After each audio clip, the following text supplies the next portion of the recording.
Glenn Korobin dari SMK Alumni Waria akan membacakan artikel membangun karakter positif sejak usia dini. Porsi pembentukan karakter dalam perjalanan hidup tiap manusia sangat penting sekali.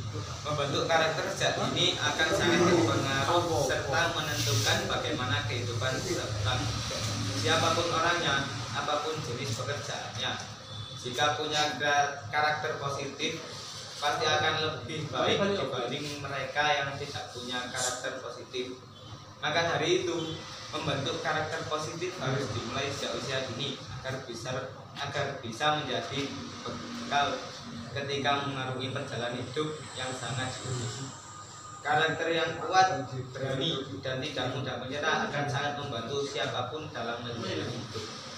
Karakter positif selalu bisa diterapkan dalam berbagai profesi, baik seorang pebisnis, pendidik, atau profesi lainnya. Seperti kita ketahui bersama bahwa yang sering menjadi masalah bangsa Indonesia ini adalah banyaknya manusia Indonesia yang tidak memiliki karakter positif, sehingga dimanapun mereka berada akan selalu menimbulkan masalah dan bukan menjadi solusi dari sebuah masalah. Artikel yang kedua, artikel ilmiah. Indonesia adalah sebuah negara yang terdiri atas ribuan pulau terbesar di seantero negeri, dengan kondisi serta letak geografis yang begitu luas. Maka tak heran jika Indonesia memiliki beragam suku dan budaya. Kekayaan Indonesia tidak hanya dari sumber daya alam yang melimpah ruah, namun kekayaan budaya yang begitu majemuk menjadi salah satu pemersatu bangsa di bawah naungan Pancasila dan NKRI. Ada suku Gayo, Minang, Jawa, Sunda, Baduy, Madura, Betawi, Batak, Asmat, dan masih banyak lagi.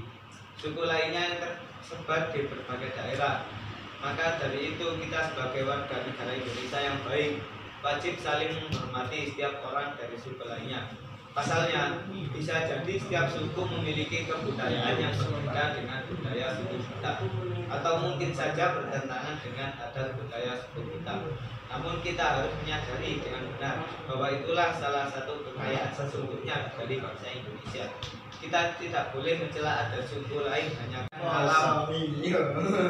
Indonesia adalah salah satu negara kepulauan yang memiliki daratan dan wilayah perairan yang luas dari Sabang hingga Merauke.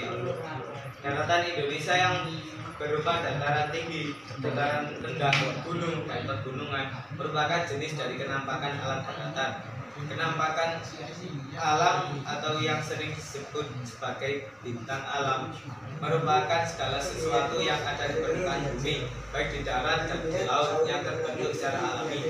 Kenampakan alam di Indonesia ini terbagi menjadi 3 macam, yaitu kenampakan alam daratan dan kenampakan alam perairan. Kenampakan alam daratan juga dapat terbentuk karena pengaruh dari tenaga pembentuk muka bumi, yaitu tenaga endogen dan eksogen. Keduanya merupakan tenaga yang mempengaruhi tatanan permukaan wilayah dan negara kita.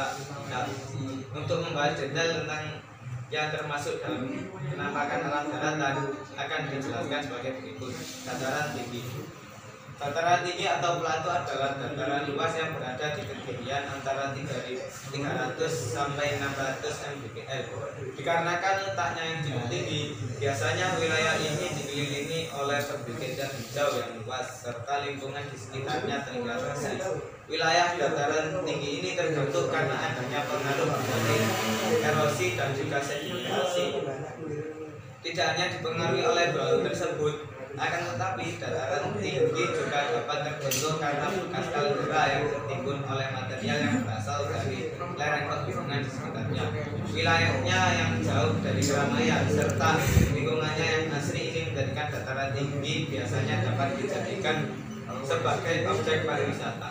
Adapun yang dapat dinikmati dari tempat ini antara lain adalah dapat dijadikan perkebunan teh, kopi, dan berbagai jenis sayuran untuk ditanam di suhu yang rendah.